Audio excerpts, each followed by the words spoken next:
Hello and welcome to our May third-party Roundup webinar with Syxsense. Today, we have our industry expert, Jon Cassell, here to give us an inside look on the newest third-party patch release. If you have any questions, please add them to the chat, and Jon will reach out after to answer those. And with that, Jon Cassell. Thank you. Hey, everyone. Thank you for attending. Today, I'll be covering some of the most popular third-party products that have received updates since the start of the month. Although there have only been a number of security bulletins and advisories in May, it actually ended up being a pretty light month. And that is, of course, great news for my audience, great news for everybody out there using their applications, as I have less concerning vulnerabilities, of course, to cover. So I just want to let you know, it'll be a slightly shorter call. Additionally, for third-party updates, I always want to mention that we have no idea when they'll actually be provided by vendors. Most manufacturers actually have no guaranteed release cadence that we can rely on. However, some like Microsoft, of course, have been using the second Tuesday of the month for well over a decade now, I think 2 decades now, in fact. And some manufacturers have actually followed suit, such as Adobe. And a few others out there have their expected quarterly release, such as Oracle. Before we jump into it, let's briefly discuss what a vulnerability is versus what a patch or an update does. A vulnerability is a bug or misconfiguration in a product, an application, or an operating system that, if exploited, allows that product or system to be compromised by an attacker. A patch or an update, which of course we're going to be focusing on mostly today, that resolve vulnerabilities, is instead a piece of software or code published by the vendor of that product or system to resolve, again, that vulnerability. And with that said, not all vulnerabilities can be patched, and not all patches actually resolve vulnerabilities. If a vulnerability exists in a product or system, but no patch or workaround is available, then the vulnerability is considered a zero-day exploit. And what we'll be covering today, of course, are patches that do focus on security, as those are the ones that I want to highlight, and of course, for the most popular products. Before we get into those latest updates, since, of course, the month started, how do we prioritize them? There are actually multiple strategies out there, but here at Syxsense, we focus on 6 different factors. The first is going to be vendor severity. And this typically ranges from critical severity to non-applicable, and comes directly from the manufacturer of that update. We'll actually be seeing one of the manufacturers today that uses a slightly different term, a slightly different rating system, but it generally means, of course, that the vendor, of course, is releasing that update.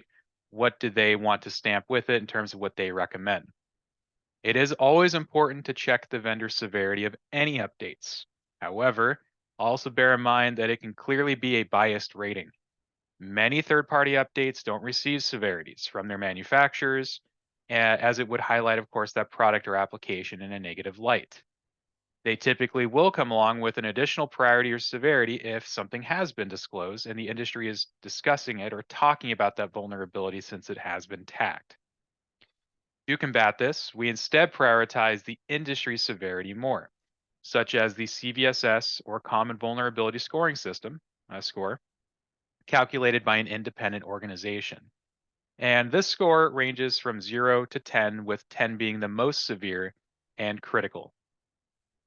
Higher the rating, it typically entails higher possibility of exploitation. And there are a lot of other factors, such as a few that we're about to get into, that typically do go into making this score. So if there is one that you'd want to look at, definitely focus on the CVSS score.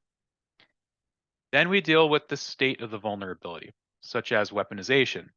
We'll be talking about a few of these today. This means that it is actively being exploited in the wild and can affect any individual or environment at this exact moment by sophisticated attacks. When vulnerabilities become publicly disclosed, it means that the structure or the blueprint of that bug has been exposed to the industry. This doesn't necessarily mean that it's currently being exploited, but that the details are out there on how to weaponize it. And these are typically published by bug bounty programs, independent researchers, or sometimes the manufacturer. When that information gets to the manufacturer before anyone's aware of it, and they produce an update, well, then, of course, we have a better system. Countermeasures are also a possibility and are provided in 2 different ways. Either a mitigation, such as a configuration from an antivirus or an EDR that is stopping the vulnerability in its tracks without urgently deploying a patch, say if one's not available. And the other countermeasure is a workaround, such as a registry, policy, or service configuration change that also prevents that vulnerability from being exploited. Great example of this is when Microsoft provides a recommended policy or registry change without the need to deploy an out-of-band update. And in some cases, they actually produce that workaround or mitigation rather against the system to reconfigure it before they publicly release the update, which could be upwards of a month later. Typically, they'll produce a out-of-band patch, but in some cases, they have a workaround temporarily within that time frame, and then they produce the formal patch to resolve it. And finally, the sixth factor in determining our strategy is the exposure. And this breakdown is based on what tool or solution is being used to detect and report on outstanding vulnerabilities across the device fleet, such as a product like Syxsense. Every environment is different and typically includes various versions of operating systems. Knowing where said vulnerabilities exist allows us to better target our endpoints for remediation. All right, so the third-party products we'll be discussing today have all received updates again since the month started and all resolve some sort of vulnerability, as well as some we'll actually be discussing resolve some zero-day exploits. And again, all products mentioned have advisories, and especially from the Cybersecurity and Infrastructure Security Agency, to update as soon as possible. The first, and actually this is going to be quite short compared to previous months, Adobe only dropped one update for a single product. Adobe Substance 3D Painter. They issued only one advisory for the 3D texture toolset, resolving 14 separate security fixes, with 11 of them being critical in nature. Most of these flaws stem from out-of-bounds read and write bugs, but also stack and heap-based buffer overflow issues, and if any are exploited, could lead to arbitrary code execution or actually memory leak as well. The highest CVSS score was 7.8, which is usually in the high territory, but not the conventional critical severity of 9 or above, typically in how you classify. But Adobe did stamp it with critical. Lastly, this advisory was also pretty standard, as they also stamped it with their lesser priority of 3, meaning that it's actually far less likely for exploitation. Adobe flipped the model there. The lower the priority, or rather the lower the number, such as priority of 1, well, then the higher the priority actually, meaning there's more chance for it to be exploited. With this one having the higher one of 3, it's actually better. Of course, it means that there's nothing to support saying it has been exploited, and it is less likely. Given that the Adobe product had multiple critical advisories, these fixes should not be overlooked, and any affected Adobe users should prioritize patching if that has not already been done. Big one we always love to talk about month after month is Google Chrome. It has had 3 desktop releases for Windows, Mac OS, and Linux in the month of May. And actually, just to go ahead and do a quick look again, since they can release one at any time, I'll get into that in just a moment. Nope, still 3. The first update dropped on May 2nd and brought the browser to Chrome version 1.13. This update resolved 15 documented security flaws, with 10 of them being reported by external researchers. 7 of these reported are a less concerning medium severity. That's the highest actually that it reached. No high severity, no critical, which is good. And they stem from mainly inappropriate implementation or insufficient validation issues. Google's also forked out, and none to be determined, this is the final number, $30,500 USD in bug bounties for the 10 disclosed vulnerabilities. On May 8th, Chrome received another update. However, the release notes page does not stipulate any security fixes for this release, so not much to really go off of there. Unfortunately, again, no security fixes, so we don't really need to dive into it. And this brings us to the latest release, dropped on May 16th, and resolving a total of 12 security fixes, with 6 actually being reported by external researchers, and one of these flaws is rated critical in nature. The critical flaw is tracked as CVE 2023-2721, relating to a use after free issue in navigation.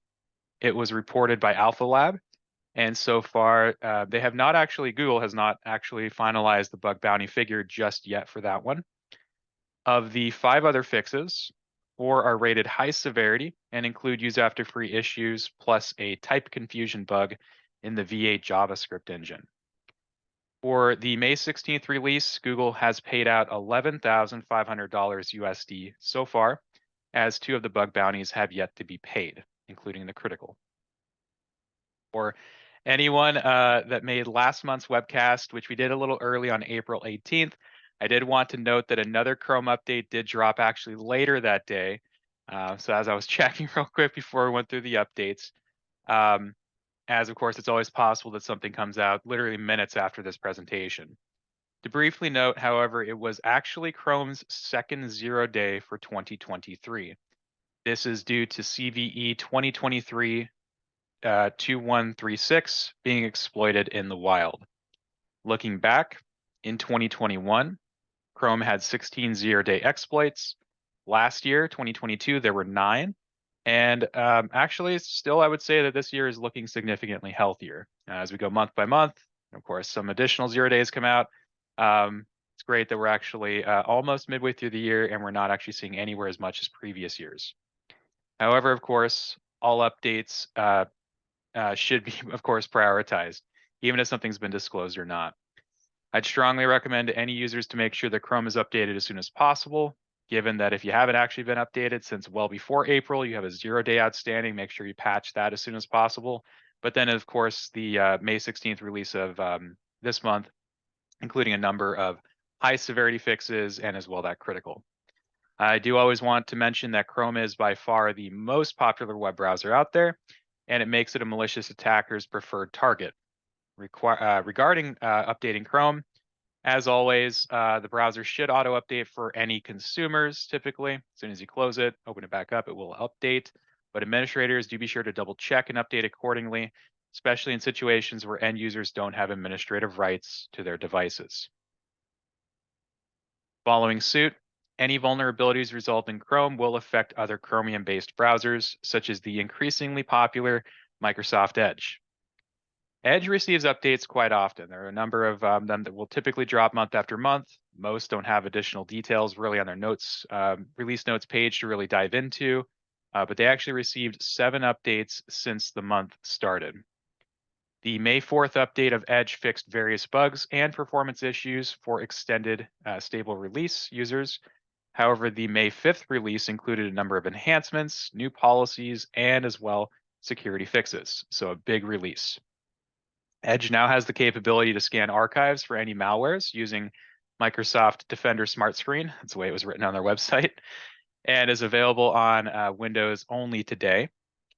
Enhanced security mode provides an extra layer of protection when browsing the web and visiting unfamiliar sites with this release, consolidating the security level settings to balanced and strict mode. Edge for macOS will also now start using a new updater called Edge Updater. And the Microsoft root store policy has been updated where the option is enabled in Edge versions 113 and 114, but it is removed, or rather disabled, in version 115. I should also mention that admins do retain the ability to still control and customize these new features, as it is typical. Anything released will also have new policies with these settings, and there are 7 new policies added in this release, including the Restore PDF View policy that lets admins control PDF view or PDF view recovery in Edge. In the same update, again, still talking about May 5th, there were 2 Edge-specific vulnerabilities that were addressed, meaning, of course, it uses Chromium in the background, but there are additional bugs or issues that could take place, and these, again, are specific to Edge. The first is tracked as CVE 2023-29350 and is related to elevation of privilege. It's been given a CVSS score, more concerning one, 7.5, of course, marking it as high severity. Fortunately, it has not been exploited, and Microsoft claims that exploitation is still less likely. The second vulnerability tracked as CVE 2023-29354 is related to security feature bypass. However, this flaw has only been given a lower severity of lower score of 4.7. Severity is moderate and exploitation is less likely. Moving forward, Microsoft only mentioned that in the out of all the releases, again, they have a lot of releases that drop, but not much information is provided. The May 18th release of Edge fixed various bugs and performance issues with nothing further to highlight, except that the same release included a feature update where a new prompt in Edge lets users benefit from the Microsoft recommended settings. These settings can be manipulated by the administrator using the default browser settings campaign enabled policy. And that should definitely help administrators for that one, in case it's something you don't want to use. Given that some Edge-specific vulnerabilities are present this month, earlier in the month, so I probably have already gotten it updated. If, of course, the browsers use day after day, it's most likely already been updated. But again, all the Chromium critical and high severity fixes still apply here, and I do recommend to prioritize any of those newer versions. Mozilla Firefox released only 3 updates since last month, including an additional update for extended support release users. Mozilla first dropped a Firefox update on May 9th, bringing Firefox to version 1.13, and it included 5 high severity fixes out of a total of 13 CVEs that were disclosed, of course.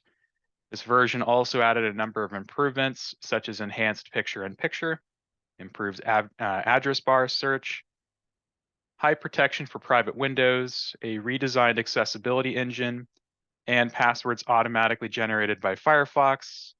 I like this one because it's been some time since I've known this was an issue. Passwords automatically generated by Firefox now include special characters. Also, I thought this was interesting. A 13-year-old feature request was also fulfilled, and Firefox now supports files being drag and dropped directly from Microsoft Outlook. Further releases of Firefox on May 12th and the 23rd fortunately didn't include any security fixes and only minor improvements. Although not as popular as Chrome to exploit, this month included some high severity fixes, and I definitely, of course, recommend updating if it applies to you. I also like to quickly note, it's not that popular these days, but since it does actually use the same development team, Mozilla Thunderbird received 3 updates since last month, resolving similar high severity issues as Firefox 1.13, among some other UI enhancements. Some additional products have also seen updates since the start of the month. These include 7-Zip, Amazon Workspaces, Audacity, Dropbox, iTunes, Jenkins, Malwarebytes, Notepad++, one of my favorites, Opera, RingCentral, Skype, Slack, WebEx, WinSCP, Wireshark, and Zoom. My monthly reminder to all administrators, of course, please include third-party patching in your patch deployment process. Any and all applications installed can be considered a potential vulnerability. And technically, it is a higher number and percentage of what would affect you compared to just simply operating system updates. Finally, and another very, very unfortunate month for Apple users. I've now pretty much going to include this going forward, as this is a third party, of course, webcast, but I wanted to include Apple just since they've had some 0 days. Now we're going on, I think, month 3. A number of products were given update advisories in the last 2 weeks to resolve 3 actively exploited bugs across macOS, iOS, iPadOS, tvOS, watchOS, and Safari. The first of the 0-day bugs is a WebKit flaw, tracked as CVE 2023-32409, where a remote attacker may be able to break out of Web Content Sandbox. This is reported by Google's Threat Analysis Group, as well as Amnesty International's Security Lab, suggesting that the security holes may have likely been exploited by commercial spyware vendors. The second to be exploited is an out-of-bounds right WebKit flaw, tracked as CVE 2023-28204, where processing web content may disclose sensitive information, and it was reported by an anonymous researcher. The third and final vulnerability, also reported by an anonymous researcher, is tracked as CVE 2023-32373, where a use after free bug in WebKit could lead to arbitrary code execution when processing maliciously crafted web content, and it was addressed with improved memory management. Apple stated that they are aware of a report for all 3 of these that the issue may have been actively exploited, and that same statement was across each one of these advisories. The last two vulnerabilities, however, 28204 and 32373, were patched as part of Apple's rapid security response, meaning they'll actually get down to the device sooner. It's not the typical monthly advisory. It's like an out-of-band patching system. Overall, macOS Ventura had the most fixes at 51 disclosed vulnerabilities. This is a lot, but it is a newer system. iOS and iPadOS 16 had a total of 39 fixes. watchOS came in at 32, and macOS Monterey at 29. Additionally, tvOS had 28 fixes, macOS Big Sur with 25, iOS and iPadOS 15 at 17 fixes, and Safari also had 5. iTunes for Windows 10 and later, as mentioned earlier, also had an update resolving 2 flaws, as well as there was a Beats firmware update released to resolve a single security flaw. I do want to note that the latest zero-day exploits do not appear to affect the 2 older versions of macOS, Monterey or Big Sur, as well as it doesn't appear that iTunes or Beats were affected either. But every other system we talked about today, again, macOS Ventura, all iOS, all iPadOS versions, tvOS, watchOS, and Safari were all affected by those. So if you happen to use any of them, make sure you update ASAP.